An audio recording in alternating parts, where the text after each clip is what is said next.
Oh. Oy, ikaw na naman, nagtatanong ka na naman sa akin. Oh, nagtatanong daw si Bakit Boy. Oh. Kung mahilig ako sa nightlife, Kasi finiture ni Atty. Libayan yung video na yon, tama?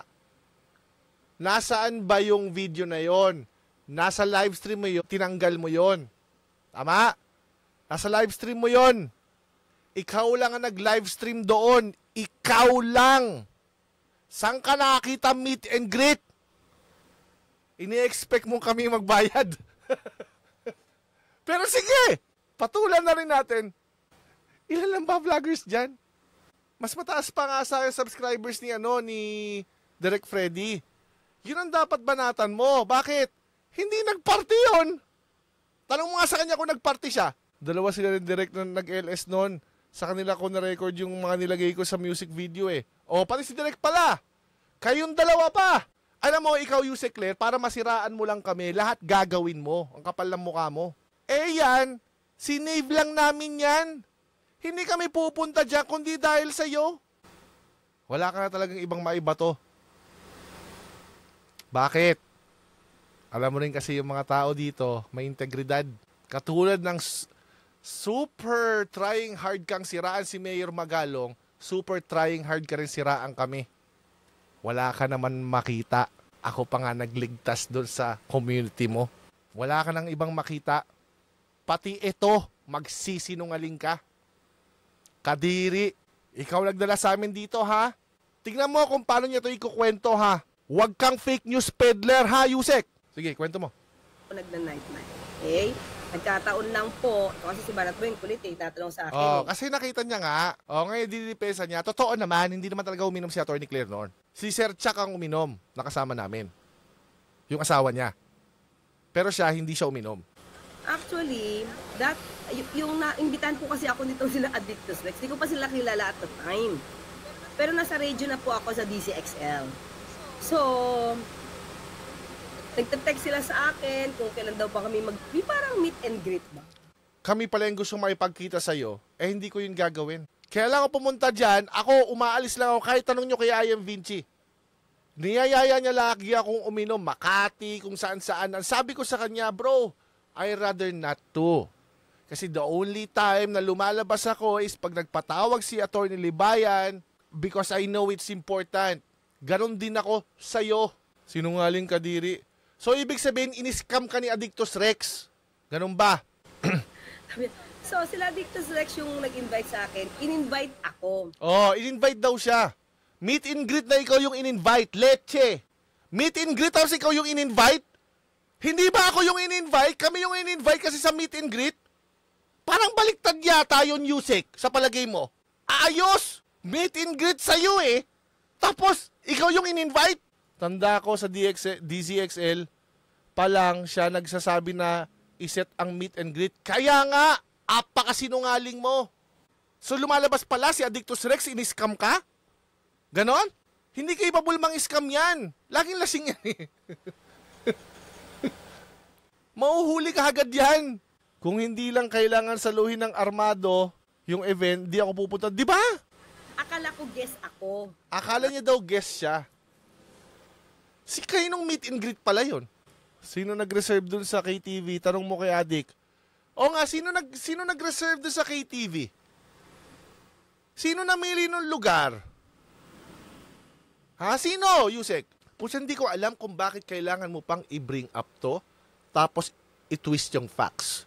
Hindi ko maintindihan yung Yusek. Alam lang, the only way to explain it is gusto mo kaming sirain. Ano proof ko doon? May magko-comment dyan, grabe mga kabatas. Para masiraan mo lang kami, pati yan magsisinungaling ka dyan. Sa kagustuhan mong sirain kami, magsisinungaling ka dito. Kung ganyan ka, Peti, isa lang ibig sabihin yan, mahapdi na. Mahapdi na nga. Katulad ng ginagawa mo kay Mayor Magalong na gustong-gusto mong hanapan, o eto, pumunta ka na sa pinaka-trivial, nagsinungaling ka pa rin. Pucha, gusto mo kaming hanapan ng ng maipipintas mo, eto lang hinahanap mo, nagsinungaling ka pa. Mamaya, babasagin kita with evidence. Kasi ako may ebidensya ako. No? Ganun kami dito eh. Hindi lang kami sa hearsay lang. With evidence kasi kami. Ayun, di ba sampalan tayo resibo? Is she trying to make your community look bad? Like a user something para Yeah, parang ganyan. Parang Ganyan ganun. mismo. Kasi bakit mo sasabihin yun? Diba? Gusto mong pagmukain kasi na niloko ka ng mga tao na nandyan. Sino ba yung mga taong nandyan? Kami yun. Yung pala, ako pala yung magbabayad. Nung pa-party nila. Anyway, sige. Ikaw yung pagbabayarin. Nakita mo ba yung Yusek? Hindi magsisinungaling yung credit card statement ko. Level Up KTV. Magkano binayaran ko? Saan ko naman gagastusin yung hayop na 5,000 na yan? Ha? Sige nga. Saan ko gagastusin yan, Yusek? Level Up KTV Billiards Quezon. 5,286. Anong sinasabi mo? Sinungaling ka? Actually, after that event, nagtanong ako kung magkano yung gastos. Kasi nga, 'di ba, I was trying to compare it from the previous one, yung kay Attorney Libayan. And ayun, nagsabi si Ricol diyan, I think sa sa GC, sa call, no. Na hati-hati naman, sabi niya. Hindi naman shoulder ng buo ni Yusek, sabi niya. And sabi ko, na magkano si Kayo? Sabi niya, 5,000. Sabi ko, mahal naman. Ba't ang laki nung binayaran? Di ba? Magkano yung buong yung mangga ko ang in-order, hindi ko inabutan eh. Humingi lang ako ng asin paglingat ko, wala na. Yan. Sige. Sige nga, Teacher Mark. Ano ang gagastusin ko sa 5,000? Sige nga. Maraming alak na rin yan. Ano ba pinakamahal doon? Yung alak, di ba? Yung Yeah, alak. kasi ilang case yung in-order ko eh. Yung mga food naman is parang pika-pika lang eh. Yeah. Kaya huwag mo sasabihin ikaw lang nagbayad. Ayan Yusek. Ebidensya, huwag kang sinungaling. Hindi, akala siguro niya walang ganyan.